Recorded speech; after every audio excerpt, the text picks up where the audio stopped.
આજ રોજ એમએમટેડ માટે આપણે ગાડીના પ્રેક્ટિકલ વિશે જોઈશું. ગાડીના આપણે અલગ અલગ પ્રેક્ટિકલ આપણે અગાઉ જોઈ ગયા.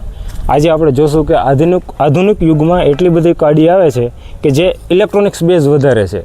એટલે હાલની જે ગાડીઓમાં ફોલ્ટ આવે છે તેમાં મોટાભાગે ફ્યુઝ, રિલે અને અલગ અલગ એવા નાના ઇલેક્ટ્રોનિક્સ ઉપકરણો આવશે.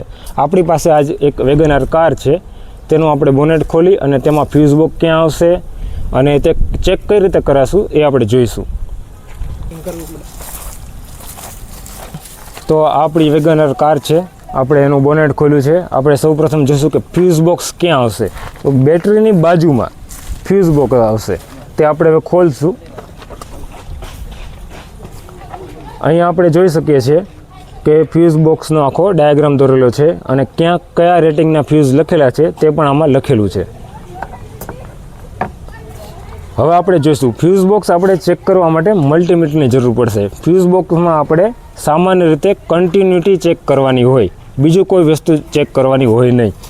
જો ફ્યુઝની કન્ટિન્યુટી ન હોય તો તે ફ્યુઝ આપણે બદલવો પડે. ફ્યુઝને નવો બાંધી શકાતો નથી. આ કોમ્પેટેબલ એટલે કે નાની સાઇઝના ફ્યુઝ આવે છે, એટલે આને આપણે ચેન્જ જ કરવા પડે છે. હવે આપણે ફ્યુઝ બોક્સ જોઈએ. આ ફ્યુઝ બોક્સ છે, આ તેનું પુલર છે. કોઈપણ ફ્યુઝ બહાર કાઢવા માટે આપણે આ પુલરનો ઉપયોગ કરી શકીએ છીએ. અહીંયા અલગ અલગ રેટિંગના ફ્યુઝ છે, 5 એમ્પિયર, 7.5 એમ્પિયર, 30 એમ્પિયર. તો આપણે એક આ 7.5 એમ્પિયરવાળો ફ્યુઝ અત્યારે કાઢશું.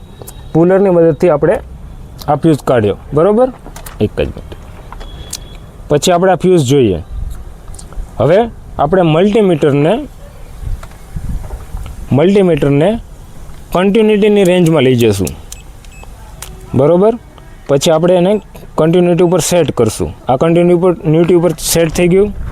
હવે આ ફ્યુઝ જોઈએ. ફ્યુઝની ઉપર 2 નાના પારદર્શક હોલ છે.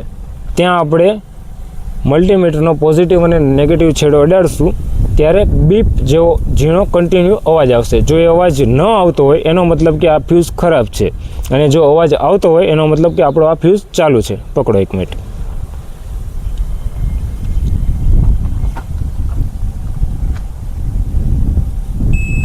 હવે ધ્યાનથી તમે સાંભળો. બીપનો કન્ટિન્યુ અવાજ આવે છે, એનો મતલબ કે આપણે આ જે ફ્યુઝ ટેસ્ટ કર્યો એ ઓકે છે. તો હવે આવી રીતે આપણે કોઈ પણ ફ્યુઝ ચેક કરી શકીએ, અને તમને બધા લોકોને ખબર પડી ગઈ હશે કે ફ્યુઝ કઈ રીતે ચેક થાય. આપણે આ ફ્યુઝ બહાર કાઢીને ચેક કર્યો, જ્યારે ફ્યુઝ આપણે અંદર પણ અહીંથી પણ ચેક કરી શકીએ છીએ. હવે આપણે આ 30 એમ્પીનો ફ્યુઝ જોઈએ, ત્યાં જોઈએ, અને કન્ટિન્યુટીનો અવાજ આવે છે કે નહીં તે ચેક કરશું. જોયું? તો તમને સમજાઈ ગયું હશે કે આપણો આ ફ્યુઝ પણ ઓકે છે.